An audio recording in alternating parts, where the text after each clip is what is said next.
E5 ನ್ಯೂಸ್ಗೆ ಸ್ವಾಗತ.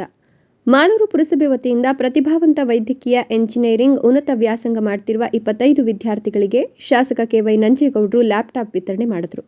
12,25,000 ವೆಚ್ಚದಲ್ಲಿ ಲ್ಯಾಪ್ಟಾಪ್ ನೀಡ್ತಾ ಇದ್ದು, %17.15 ಪರಿಶಿಷ್ಟ ಜಾತಿ ಉಪಯೋಜನೆ, %7.25 ಇತರ ಬಡಜನತೆಯ ಕಲ್ಯಾಣ ಯೋಜನೆಯಲ್ಲಿ ನೀಡಲಾಗುತ್ತಿದೆ ಎಂದರು. ವಿದ್ಯಾರ್ಥಿಗಳು ಮಾತನಾಡಿ, ನಮ್ಮ ವಿದ್ಯಾಭ್ಯಾಸಕ್ಕೆ ತುಂಬಾ ಅವಶ್ಯಕತೆ ಇದ್ದು ಲ್ಯಾಪ್ಟಾಪ್ ನೀಡಿದಂತಹ ಶಾಸಕರಿಗೆ ಧನ್ಯವಾದಗಳನ್ನು ತಿಳಿಸಿದರು.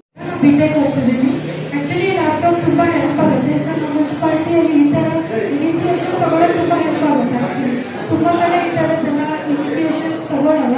ಸೊ ಮುನ್ಸಿಪಾಲಿಟಿಗೆ ಥ್ಯಾಂಕ್ ಯು ಹೇಳ್ತೀನಿ. ಈ ತರ ಎನ್ಕರೇಜ್ ಮಾಡ್ತಿರೋದಕ್ಕೆ ಸ್ಟೂಡೆಂಟ್ಸಿಗೆ ಥ್ಯಾಂಕ್ ಯು. ನಾನು ವರ್ಣಗಳವರು ಫಸ್ಟ್ ಟೈಮ್ ಕೇಳಿದ್ದು ಈ ತರ ಯಾವ್ದನ್ನ ಸ್ಕೀಮ್ ಇದೆಯಾ ಅಂತ ಅಂದ್ಬಿಟ್ಟು. ಯಾಕಂದ್ರೆ ಲ್ಯಾಪ್ಟಾಪ್ ನಮಗೆ ನಿಜವಾಗ್ಲೂ ತುಂಬಾ ನೆಸೆಸಿಟಿ ಇತ್ತು. ಅವ್ರು ಕೇಳಿದಾಗ ತಿಳ್ಕೊಂಡು ಹೇಳ್ತೀನಿ ಅಂತ ನಿಮಗೆ ಖುಷಿ ಆಯ್ತು. ಅವ್ರು ತಿಳಿಸಿದ ತಕ್ಷಣ ನಾನು ಅಪ್ಲಿಕೇಶನ್ ಹಾಕ್ಬೇಕಾಯ್ತು. ಬಟ್ ಇದು ಯಾವಾಗ ಬರುತ್ತೋ ಅಂತ ಅಂದ್ಬಿಟ್ಟು ಕಾದ್ಕೊಂಡು ಇವಾಗ ಸಿಕ್ಕಿದ್ರೆ ತುಂಬಾ ಖುಷಿ ಆಗ್ತಿದೆ. ಅಪ್ಪ ಅಮ್ಮನೂ ತುಂಬಾ ಖುಷಿ ಪಡ್ತಿದ್ದಾರೆ. ಇದು ಎಲ್ರಿಗೂ ಯೂಸ್ ಆಗುತ್ತೆ. ಇಂಥ ಸ್ಕೀಮ್ಸ್ ಎಲ್ರಿಗೂ ತಿಳಿಸ್ಬೇಕು, ಗೊತ್ತಾಗಬೇಕು. ಇಂಥದ್ದೆಲ್ಲ ನಡೀತಿರೋದು ಎಷ್ಟೋ ಜನ ಗೊತ್ತಾಗ್ತಿಲ್ಲ. ಆಕ್ಚುಲಿ ಅದೆಲ್ರಿಗೂ ತಲುಪಬೇಕು ಅಂತ ಅನ್ನೋದು ನನ್ನ ಉದ್ದೇಶ ಅಷ್ಟೇ.